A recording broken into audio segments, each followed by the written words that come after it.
In this edition of City News, see what new construction project is currently underway. Also, we'll show you new technology the Hawthorne Police Department is using to keep the community safe.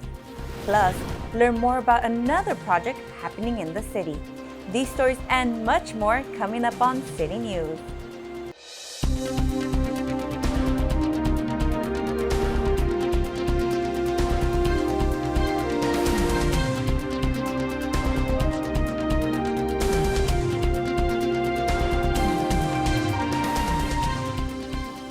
Hello and welcome to City News. I'm Jennifer Murillo. City of Hawthorne's Public Works Department held a groundbreaking ceremony. We take you there to bring you the story.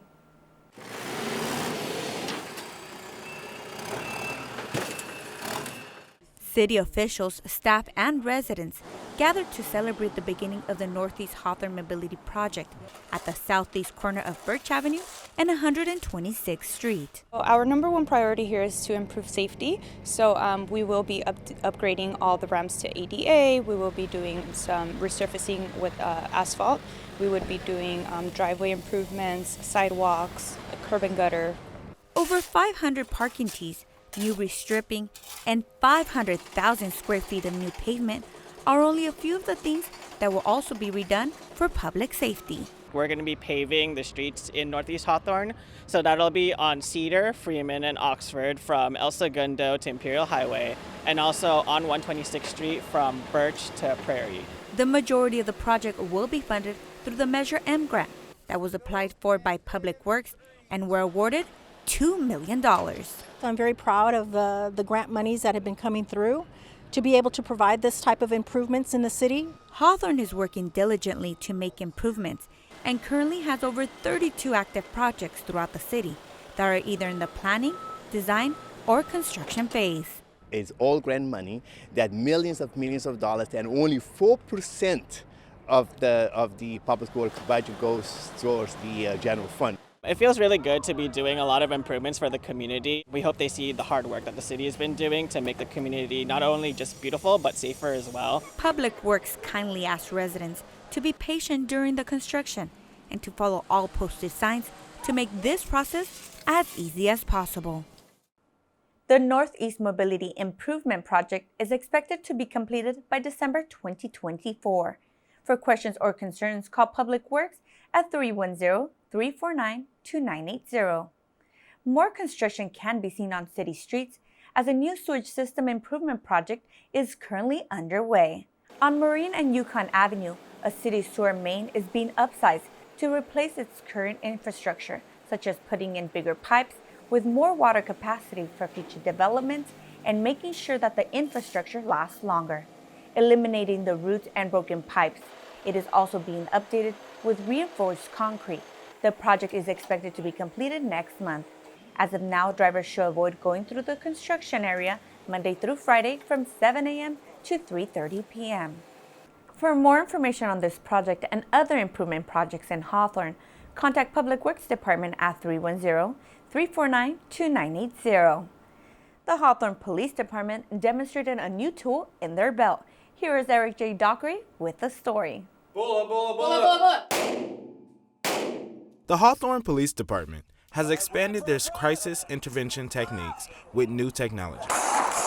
The BolaWrap is a new tool to help proactively prevent escalation and reduce the use of force. This remote restraint solution allows officers to restrain or hinder non-compliant individuals without being near them. So it's those two prongs with a Kevlar cord in the middle of it, and these two prongs are directed towards whoever the individual is, and it wraps around them and hooks onto their clothing, so it secures the Kevlar cord to them. So in theory, it secures their arms to their sides or their legs, so they could kind of not walk or prevent them from running from you. This compliant device launches a 7.5 Kevlar cord from a range of 10 to 25 feet. Before deploying the wrap, the officers take all necessary precautions. Before we wrap it, we would say either bola, bola, bola, or wrap, wrap, wrap, just to let everyone on scene know that we are going to deploy it. and that's going to be a loud bang. The officers say it's been a pretty effective, pain-free, and non-lethal tool for them since fall of last year. I like it. I mean, I think it's a good gap between, there's a gap between going hands-on versus kind of like someone who's verbally uncooperative. So it kind of bridges the gap so where we could kind of reduce injury in the event that we do go hands-on with someone, because it does restrain their arms or the legs to themselves, so that way we would be able to place them in handcuffs. More than 1,000 police agencies throughout the United States have these devices, with many others in the process of training and adding them to their department. For HTTV, I'm Eric J. Dockery. To learn more about the Hawthorne Police Department, visit their website at www.hawthornepolice.com. Coming up next on City News, we'll show you why parents gathered at a local middle school. Plus, see how a local high school is saving water. There's more news ahead. We'll be right back. Welcome back. A fitness and nutrition event brought many families together. Stephanie Canova has the scoop. I'm here at Prairie Vista Middle School, and I'm trying out the new exercise bikes, and I'm ready to get my fitness on. Prairie Vista Middle School held its 7th annual Family Fitness and Nutrition Night. The purpose of this event was to present California physical fitness testing information to parents. And we do start early with all of the kids, all of our PE staff. So they practice and they learn their skills and drills and physical education concepts so that they're adequately prepared for this testing. Parents should know what their kids are doing in school, all the tests that they need to take. PE is no different from any other subject. It's very important. And if other classes teach to a test that they have to pass, it should be the same exact thing for physical education. As families arrived, they signed in and even had the opportunity to participate in a raffle and win prizes. There was also school t-shirts being sold. Families were given a blue card where they could challenge themselves to complete all the different exercise stations as a family or individually. The bikes were absolutely amazing. Like, when you're able to actually use the bikes, it wouldn't feel like a real bike, but stuck in place though. There were many different exercise stations, which ranged from push-ups, backstretch, sit-ups, running, and even riding exercise bikes. I really like the fact that they have the option to participate in something that is physical fitness, because I feel that social media and playing video games sometimes is a little too much for them. So I think being active is a way to keep our kids healthy. So I encourage it and I appreciate it. There was also a nutrition booth that families could check out that was put together by Miss Nixon. She elaborated a bit on why she decided to use sugar strips at her booth. Visuals help, and so when they could see that there's 18 teaspoons of sugar in a can of Arizona, that they might not realize it, but when they see it, it makes it more shocking and more of a value. Prairie Vista Middle School had a really big turnout this year. They really went out of their way to provide an informative, family-friendly event to all their students. Reporting for HCTV, I'm Stephanie Canova. For more information about Prairie Vista Middle School, check out their website at pvms.hawthornesd.org. The Hawthorne Business Expo and Job Fair will be held in a couple of weeks. On March 14th from 3 to 7 p.m., everyone is invited to discover new opportunities, network with local entrepreneurs, and explore the latest innovations in the business world. The event will also include a panel discussion, a showcase, and for the first time ever, a job fair. To attend, you must RSVP via email at hawthornebusinessexpo@cityofhawthorne.org. And for more information, visit the Expo's website at www.hawthornebusinessexpo.org. Leuzinger is making an environmental change to their campus. Tony Long Jr. shows us more. Leuzinger High has a new way of helping their campus with their water system, which coincide with state requirements. We're using reclaimed water for watering plants and trees around our campuses. This switch saves money for our district and is better for the environment. Bioswales effectively capture, filter, and absorb stormwater runoff, reducing the risk of flooding and erosion on site. Once established, the bioswales typically require minimal maintenance compared to traditional stormwater management systems. reducing operational costs and labor requirements. The bioswales and reclaimed water are expected to be able to help save over an estimated 5 million gallons of water a year. It is also able to absorb water from the athletic fields, keeping their surfaces dry and ready for use. Our new sports fields, which you see here behind me, have state-of-the-art artificial grass. This means we don't need to use as much water to keep them green, and our students and community can use them all day with limited wear and tear. The bioswale vegetation helps filter pollutants and sediments from runoff, improving water quality before they enter the local stormwater and groundwater system. According to Eric Maribel, Director of Facilities and Operations for the Centinela Valley Union High School District, Lawndale will be the next high school to have their bioswale system running, which is scheduled to have done by the upcoming summer, while Hawthorne Highs is currently under construction. For HCTV, this is Tony Long Jr. For more information on any programs or events happening within the Centinela Valley Union High School District, visit their website at centinela.k12.ca.us. When we return, see why many artists got together to display their talents.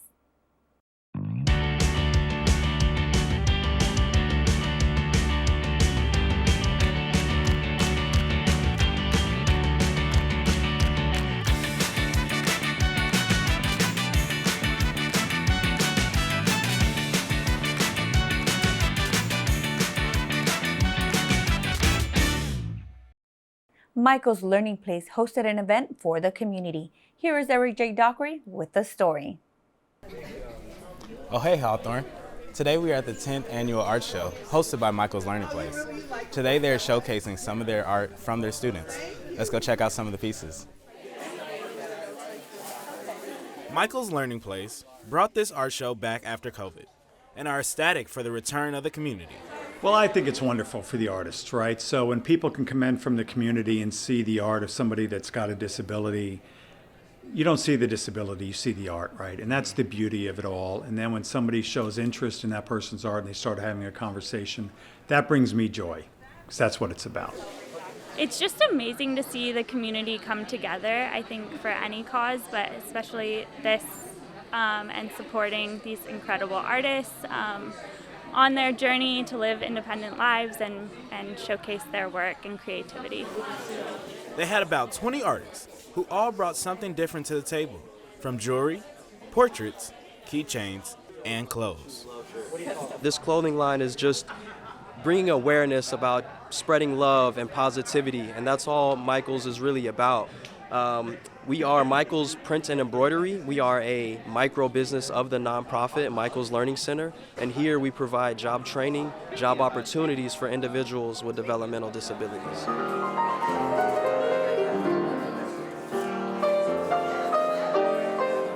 Alongside the art show, Mychal sold homemade treats and coffee to the community. So we're selling brownies, chocolate chip cookies, sprinkle cookies, heart sugar cookies.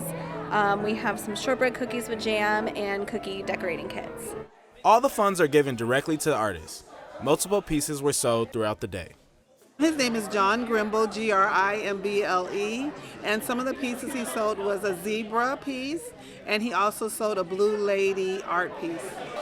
My sons are, my 6-year-old son is wild about some Sonic painting over there, and I found a gold chain necklace that Ray makes out of recovered materials. There's some shirts over there that say choose love. There's a couple other art pieces that my 5th grade and my 3rd grade boy were looking for, or were looking at as well. Some members of the community said they enjoyed the art show and are looking forward to the next one. For HCTV, I'm Eric J. Dockery. To learn more about Mychal's Learning Place and future events, visit their website at www.mychals.org. The City of Hawthorne presents its Community Cleanup Day on March 16th from 8 a.m. to 1 p.m. Come volunteer to collect trash from city streets and help beautify the city. Plus, a free paper shredding, bulky item, and e-waste collection will also be taking place at the Betty A. George Sports Center parking lot during the same time. For more information and to RSVP as a volunteer, call 310-349-1640. Seniors were recently letting loose and having fun. Tony Long Jr. takes us there. Over 100 seniors gathered at Hawthorne Memorial Center for a chance to mingle while enjoying some food and fun. This is our annual Senior Valentine's Show Your Love Luncheon. It's a way of giving back to our seniors on Valentine's Day by hosting a dinner and a dance. It's good for the entertainment, it's good for seniors who are not doing a lot. This gives them every opportunity that we can give them to get out and be active, get exercise, because dancing is good exercise. We do it. Seniors were also provided various services, including having their blood pressures checked, courtesy of Los Angeles County 2nd District Supervisor Holly J. Mitchell. So we have LA County Aging and Disability Department, Department of Public Social Services, Public Health. We also have the State Department that work on financial protection and innovation, Department of Insurance. We also have many nonprofit organizations and private agencies that are here to provide resources. The party allowed seniors the opportunity to get out of their houses on Valentine's Day. Seniors like me, we just need to get out and enjoy our later years. It's fun. See, grandmas and grandpas gotta have fun too. During the event, the city was honored for their efforts by the Los Angeles County Board of Supervisors. Just want to thank Holly Mitchell's office for the great certificate of recognition in our efforts to make a senior event a Valentine's event here today. According to Diane Brown, a recreation leader for the Senior Center, the next big event for the seniors will be to celebrate Mother's Day in May. For HCTV, this is Tony Long Jr. To learn about other events and programs at the Senior Center, call 310-349-1650. HCTV is both pleased and saddened to announce that our senior video specialist, Francisco Castillo, accepted a manager position at Intuit Dome. Francisco joined our news team in 2005. Viewers may be familiar with his work as he was a videographer, editor, reporter, producer, and anchored various shows on our channel. He's been a big contributor to many of our projects and a huge asset to our department. We wish him the best of luck in his new job. He will be deeply missed. Keep it right here on Channel 22 for these future city news stories. We'll take you to the groundbreaking ceremony of an alley improvement project. Plus, we'll take you to the ribbon-cutting ceremony of the York Health and Dignity Center. That does it for this edition of City News. Thanks for watching. If you have any story ideas, please call us at 310-349-1630 or email us at hctv@hawthorneca.gov. Don't forget you can watch City News online on YouTube by searching Hawthorne Community Television. We'll leave you now with more footage from the Senior Valentine's Day Dance. See you next time.